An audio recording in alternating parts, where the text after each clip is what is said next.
Hi, lovely viewers of Ghana. This is Isaac Abladikopsi, and I've come your way once again with another edition of the Candlelight. I want to use this opportunity to thank all our viewers and our subscribers. I want to tell you that God richly bless you for the good work you are doing in promoting our videos. And I also want to urge anyone that will come across this video, please comment, like, and share so that somebody will also have the opportunity to watch and learn from this video. Thank you all. Today, I have come your way with a very wonderful topic that I call, or I have named, God and the Cosmic Consciousness. God and the Cosmic Consciousness. Now, everybody on this earth has his or her own perception about who God is. When you come to our religious sectors, everyone has the way they think and feel about God or what they know God to be. And so today I want to clarify something because we are learning what we call mystery or mysticism. And so we look for the mysteries behind what is really known to the masses. This is the reason why we are here. I am here today to learn and share with you. And so, God and the cosmics. The question that comes into your mind is, who is God? You see, many people have the perception that God is one big king sitting somewhere in his glory, as it is being described in the books or in the religious sectors. That is what we know God to be. But mystically, God is the universal life force and energy in everything that existed. Now, when you read the book of Genesis, chapter 1, it tells you in the beginning, God made the heavens and the earth was dark and void, and darkness was upon the face of the deep. And the Spirit of the Lord moved upon the waters. And God said, let there be light. You see, he said God created the heavens and the earth. The point is, where was God before he created the heavens and the earth? And if God created the heavens, then he lived somewhere before he created the heavens and the earth. That should tell you that God does not live in heaven. So where does God really live? God is an energy because according to the Bible, we see no personality. We see no human being. But what the Bible described was total darkness. And out of the darkness came all these things. And so when we are talking about God, we are talking about the life force, the very life force and energy in which everything originated or everything came from. This is what we call God. There is an attribute that we give to God. We say God is omnipotent, omniscient, and omnipresent. Yes, since God is omnipresent and he is everywhere, we can't say that he is a particular kind of thing. He lives everywhere, and so he is in everything. He dwells in everything. He lives in everything that you see. He left his spark in everything that he made. And so when we are talking about God, we are talking about the life force and energy. Now, there are 5 elements that created everything that we have on this earth. And these 5 elements are the fire, the water, the air, the earth, and the ether. Now, when we say ether, ether means space.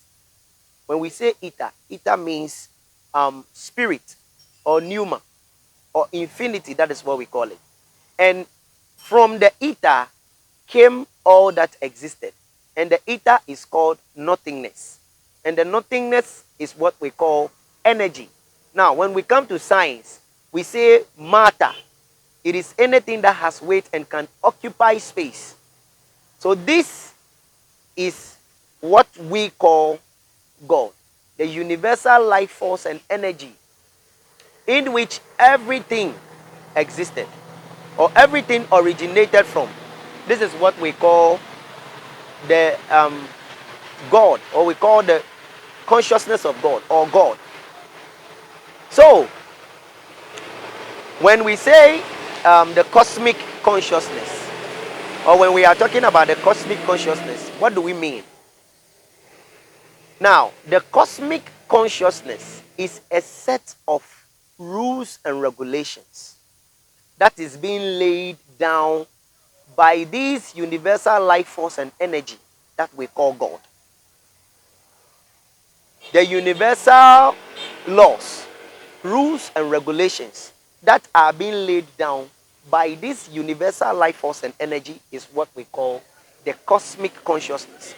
Now, why is it cosmic consciousness? It is cosmic consciousness simply because these laws are governed by certain entities or certain energies or certain powers.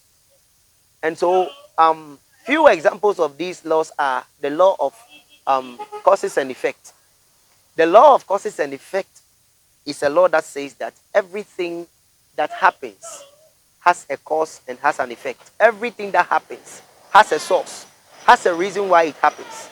And so everything that happens on this earth, whether physically or spiritually, has an entity, a spiritual and unseen being behind whatever you see happening, whether physical or material. So these laws or rules are governed by certain entities. And these entities are responsible for the manifestation of every creation that you see. Be it vegetation, be it human instances, or human instinct, or any other thing that exists on this very particular planet is governed by these intelligence. Now, when you enter into Jewish mysticism or Kabbalah, they will tell you that creation was made out of 10 emanations. And each of these 10 emanations have certain intelligence governing all of them.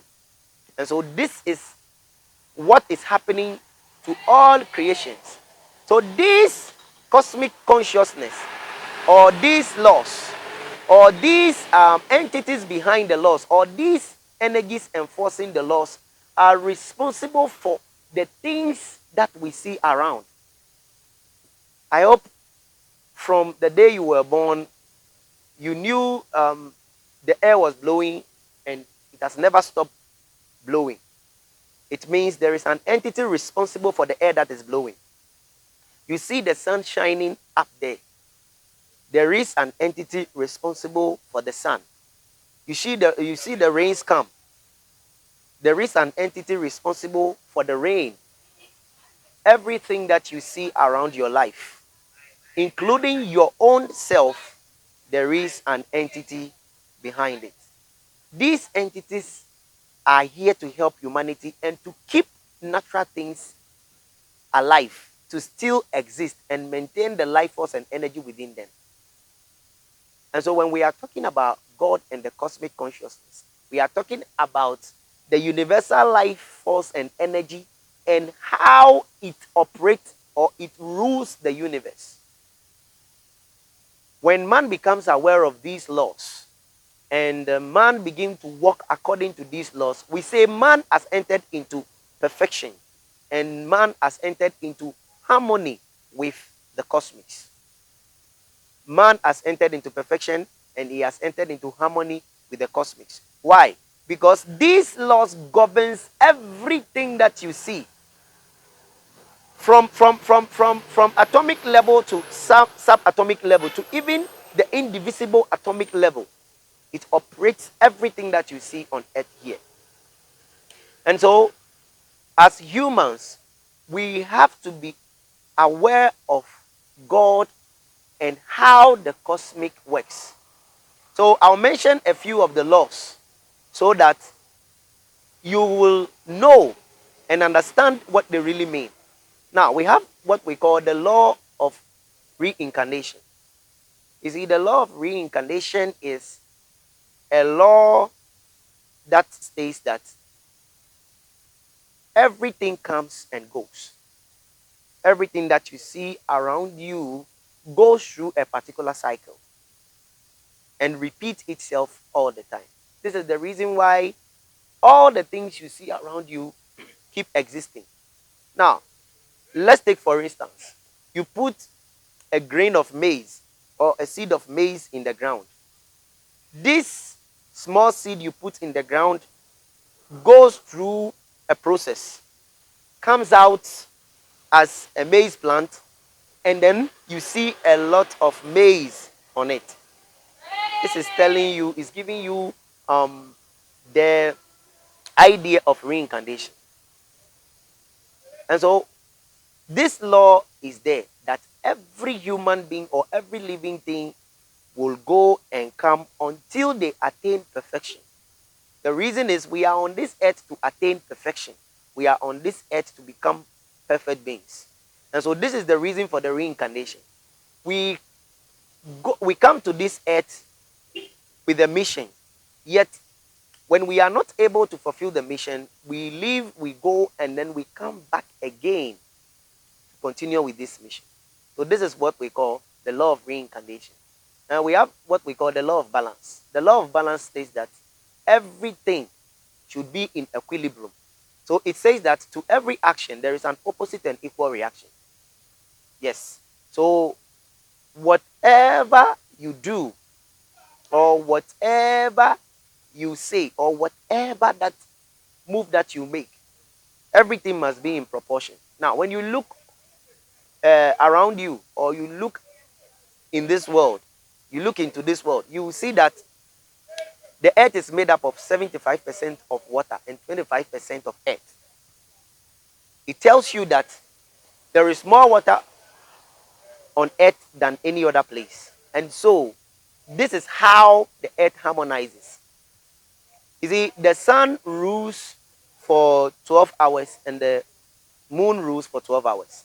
This is what we call equilibrium. And so everything that you do must be in equilibrium, the law of balance. So we have a law, another law, called the law of periodicity.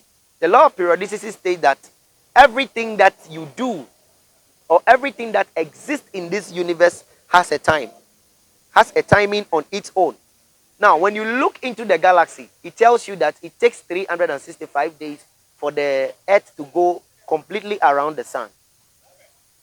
And so is other planets and other things. Now, when you even study plants, every plant and its duration. And when you put a seed in the ground, it takes time. Others grow faster, others don't. So everything is in its own timing. All these laws are governed by certain intelligence and entities. When you look around you, you see a lot of things happening. Tree keeps growing all the time. The rain keeps coming all the time. The air keeps blowing all the time. All these things, there are entities or energies behind it who are responsible or who are making sure that these things keep existing or keep happening so that man will be free or man will enjoy this very earth. So, lovely viewers of Ghana, I want to end my teachings for today here. I will come your way once again with a more deeper version of these same teachings so that we will all learn and dive deep. Thank you all for watching me. Please like and share this video to all the social media handles so that your brothers, your sisters, or any other body, any other person can get hold of this video. Thank you and bye for now. Shalom. Peace.